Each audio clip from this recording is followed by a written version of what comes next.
Good evening बच्चों। अगर आप यूट्यूब पे आए ही हैं पढ़ने के लिए तो आपको सही सही चीजें ही बताएंगे बच्चों। ठीक है, देखिए यहाँ पर मैं जो आपको आज टॉपिक करवाने वाला हूँ, ठीक है, घन और घनमूल। आप किसी भी पेपर को उठा के देख लीजिएगा बच्चों, यहाँ से 100% एक क्वेश्चन और 2-3 ऑप्शन आते ही आते हैं। ठीक है, और देखिएगा मैं आपको जो करवाऊंगा ना बहुत ईजी तरीके से करवाऊंगा। एक एक चीज, छोटी छोटी चीजें आपको मैं अच्छे से बताने वाला हूँ। अगर इस वीडियो से आपको बिल्कुल अच्छे से कुछ सीखने को मिलता है तो ये आप लाइक कीजिएगा, कमेंट करके जरूर बताइएगा और मेरे channel career institute by Radhe sir को सब्सक्राइब कर लीजिएगा। ठीक है, चलिए फिर बिना देरी के, बिना आपका टाइम वेस्ट किए हम स्टार्ट करते हैं आपका वीडियो। ठीक है, तो देखिए बच्चों, सबसे पहले हमको दिया है कि 23 के घन में इकाई का अंक क्या होगा। अब पहले तो हमको पता होना चाहिए कि 23 का क्या होता है, घन क्या होता है ना। घन पता होना चाहिए कि 23 का घन क्या होता है, और उसके बाद में अपने को बताना है कि लास्ट में जैसे यहाँ पर बोलूं कि 23 में इकाई का अंक कौन सा है आपका 3। तो इसी प्रकार इसका अपने को पहले क्या निकालना है, इकाई इसका क्या निकालना है, घन निकालना है। और घन में फिर आपको बताना ना कि इसमें बच्चों, इसमें ये 3 मत लगा दीजिएगा वरना आपका गलत हो जाएगा।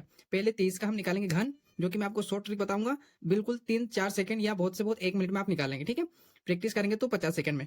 ठीक है बच्चों, तो इसको मैं आपको सबसे पहले बता देता हूँ। चलिए फिर हम दूसरे को देखेंगे। चलिए बच्चों, तो देखिए, जिसकी पावर 3 होती है उसको बोलते हैं घन। तो हमको 23 का पहले घन निकालना है और उसके बाद में आपको बताना है इकाई का अंक। तो 23 का घन का मतलब है कि 23 गुना 23 गुना 23, ऐसे 3 बार आपको लिखना है। पर हम ऐसे तो बहुत टाइम लग जाएगा, तो मैं आपको एक ट्रिक बता देता हूँ। ऐसे आपको 4 कॉलम बनाने हैं बच्चों, इस प्रकार से। ठीक है, ऐसे 4 बनाइएगा। फिर यहाँ पर क्या दिया है, 2। तो यहाँ पर क्या लिखना है, 2। यहाँ पे क्या दिया है बाद में, 3। ये 3 लिखना है। अब इसका निकालना है आपको, क्या निकालना है, वर्ग। है ना, सुनिएगा अच्छे से, वर्ग। मतलब किसी संख्या की 2 बार होती है ना तो इसको बोलते हैं वर्ग। ऊपर 2 संख्या, 2 घात होती है उसको बोलते हैं वर्ग। तो 3 का वर्ग कितना होता है, मतलब 3 का गुणा 3 से करना, तो कितना हो जाएगा, 9। फिर इस 3 का ही लिखना है आपको घन, जो कि होता है 27। मतलब 2 का घात 3 होती है उसको क्या बोलते हैं, घन बोलते हैं। तो इस 2 को हमको कितनी बार, मतलब इस 3 को कितनी बार लिखना है, 3 बार। 3 गुणा 3 गुणा 3, तो क्या आएगा, 27। बस इसका फिर करना है आपको डबल, 6 लिख दीजिएगा। और 9 को डबल कितना होता है, 18। ठीक है, बस कुछ नहीं करना है। इन सबको आप क्या कर दीजिएगा, अब इन सबको आप कर दीजिएगा प्लस। तो 27 का 7 लिख दीजिएगा। फिर हासिल कितनी बचेगी आपकी, 2। इस 2 को यहाँ लिख दीजिएगा। 18 और 9 कितने हो जाएंगे आपके, तो 9 को 9, 9 दूनी 18 होते हैं 27 और 2 29। तो 29 का हम लिखेंगे 9 और फिर हासिल बचेगी 2। तो कितना हो जाएगा, 3 2 5, 5 और 6 11, 11 का 1, फिर आपका हासिल का 2। तो 2 और 2 कितने हो जाएंगे, सॉरी हासिल का 1 है ना। तो 2 और 1 कितने हो जाएंगे, 3। ये आपका निकल गया 23 का घन। है ना, पर हमसे क्या पूछा है, इकाई का अंक। तो पीछे से आपको पहली संख्या बतानी है। तो इस प्रकार ये क्या हो जाएगा, घन हो जाएगा आपका। ठीक है, उम्मीद है आप समझ गए होंगे। तो हमारा पहले ऑप्शन का आंसर क्या हो जाएगा, ऑप्शन में देखते हैं 7 दिया है क्या, हमको ऑप्शन में दिया है 7। ठीक है, अब आप गलती से क्या कर देते हैं, ये 3 लगा देते और आपका गलत हो जाता। तो इस प्रकार आप सही तरीके से थोड़ा सा व्यवस्थित अच्छे से पढ़िएगा। टाइम कम जरूर है पर अच्छे से पढ़िएगा। ठीक है, चलिए बच्चों दूसरा बनाते हैं। क्या दिया है, क्या है, घन मतलब 1000 की घात क्या है, 3। मतलब वही 1000 गुणा 1000 गुणा 1000, 3 बार। तो एक बराबर संख्या कौन सी है, इसके बराबर संख्या, मतलब इसको सही तरीके से बताऊं तो इसकी छोटी फॉर्म क्या होगी। तो चलिए इसको मैं आपको सोल्व करके बता देता हूँ कि इनमें से कौन सा ऑप्शन आएगा। क्या करना है, आपको निकालना है एलसीएम इसका। ये है इसका शॉर्ट फॉर्म। ठीक है, तो 1000 का हम पहले क्या निकाल लेंगे, एलसीएम। तो 2 लिखेंगे। 2 की टेबल में 1 नहीं आता है तो हम पूरा देखेंगे 10। तो 2 पंजे 10, 2 जीरो बचे ऐसे के ऐसे। ठीक है, फिर 2 से हो जाएगा क्योंकि लास्ट में 0 है। 2 की टेबल में 4 आता है। ठीक है, 2 को 2 2 दून 2 बार आता है, 2 को 2 2 दून 4। ठीक है, यहाँ क्या बचा आपका 1, तो ये बन जाएगा 10। 2 पंजे 10, फिर ये 0 ऐसा का ऐसा। फिर यहाँ पर 2 से हो जाएगा, 2 एकम 2, फिर 2 को 2 2 दून 4। ठीक है, और फिर यहाँ बचा 1, तो ये बन गया 10। तो 2 पंजे 10। अब कैसे होगा बच्चों, देखो लास्ट में क्या आ गया, 5। तो ये अगर हम देखते हैं तो 3 से नहीं होगा, पर 4 से नहीं होगा, तो यहाँ होगा 5 से। तो बनाएंगे 5 5 5 10 और फिर 55 25। ठीक है, फिर 5 से बनाएंगे 55 25, फिर 5 से बनाएंगे 5 एकम 5। ठीक है, इस प्रकार ये पूरा बन गया। अब यहाँ पर हमको देखो घन का बोला है ना, तो कितने कितने का जोड़ा बनेगा, 3 3 का, एक और एक जोड़ा ये बना। तो 1 2 यहाँ से इस प्रकार लिखेंगे हम, और 1 5 यहाँ से लिखेंगे। तो कितना होगा, 5 5 5 दून 10। मतलब वो कौन सी संख्या है आपकी बराबर वाली, 10। तो यहाँ क्या लिखेंगे हम, 10 लिखेंगे। ठीक है, आया आपको समझ में। चलिए बच्चों तीसरा देखते हैं। तो देखो क्या दिया है, निम्नलिखित में से कौन सी संख्या पूर्ण घन है। अब देखो पूर्ण घन का मतलब ये है बच्चों कि अगर इसका हम एलसीएम निकालते हैं किसी भी संख्या का इन चारों में से, तो अगर उसके पूरे पूरे 3 3 के जोड़े बन जाते हैं, किस प्रकार से, जैसे कि हमने अभी निकाला था।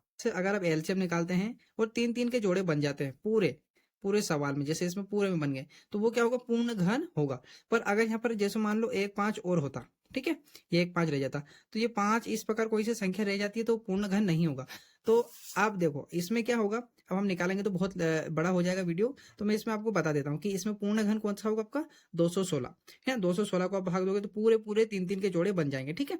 मतलब ये क्या है, इसका आंसर ये है तीसरे का।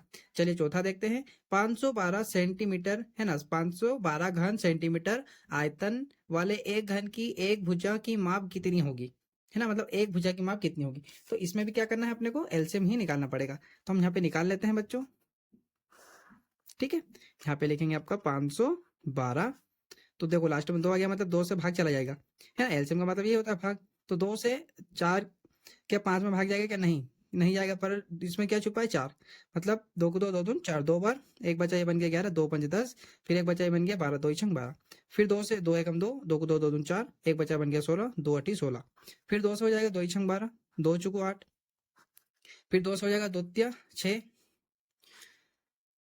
2 को 2 दून 4 हो जाएगा, फिर 2 से हो जाएगा 2 एकम 2, 2 छंग 12, फिर 2 से हो जाएगा, है ना, 2 8 16, फिर 2 से हो जाएगा, ठीक है, 2 चुको 8, फिर 2 से हो जाएगा 2 को 2 4, फिर 2 से हो जाएगा एक बार। तो देखो बच्चों, 1 2 और एक ये और ये 2 यहाँ पर है, तो पूरे पूरे बन गए। तो 1 2 यहाँ से निकालेंगे, 2 फिर 1 2 यहाँ से निकालेंगे, फिर 1 2 यहाँ से निकालेंगे, तो 2 को 2 2 4, 4 4 4 2 8, तो इसका आंसर क्या होगा आपका, चौथे का आंसर क्या हो जाएगा 8 हो जाएगा, है ना। इस प्रकार आपको करना है, ऐसे लॉजिकली मत लगाइएगा, ठीक है। तो इसका क्या हो जाएगा आपका 8 हो जाएगा। चलिए पांचवा देखते हैं। राशि नाम की लड़की है, गीली मिट्टी का एक घनाभ बनाती है जिसकी भुजा कितनी है, 3 सेंटीमीटर है, 2 सेंटीमीटर है और 3 सेंटीमीटर है। अब इसका आंसर बहुत इजी है बच्चों, कैसे, आपको भुजा का सूत्र पता हो कि भुजा इंटू भुजा, है ना, लंबाई गुणाई गुणित लंबाई गुणित चौड़ाई गुणित ऊंचाई, ठीक है। तो कुछ नहीं करना है, तीनों संख्याओं को क्या कर देना है, गुणा, ठीक है। तो यहाँ क्या लिखेंगे, 3 गुणा 2 गुणा 3, है ना। अब इन तीनों का गुणा कर देते हैं, तो 3 3 6, 6 को 6 12, 6 18, तो हमारा आंसर कितना आएगा 18, ठीक है। कितना आएगा आपका 18, तो ये रहा आपका 18, ठीक है। तो इस प्रकार हमने इसके जो आपके 5 ऑप्शन है बच्चों वो बना लिए हैं, ठीक है। अगर आपको इनमें डाउट हो, अगर किसी प्रकार की भी थोड़ी सी दिक्कत आती है तो आप मेरे को कमेंट करके जरूर बताइएगा, उसका सोल्यूशन मैं आपको जरूर बताऊंगा, ठीक है। अगर आपको ये वीडियो अच्छा लगता है तो प्लीज आप कमेंट करके जरूर बताइएगा, और मेरे channel career institute by Radhe sir को सब्सक्राइब कर लीजिएगा, ठीक है बच्चों। अब जो बाकी के हमारे क्वेश्चन है इंपॉर्टेंट, वो मैं आपको नेक्स्ट वीडियो में करवाने वाला हूँ। Thank you for watching.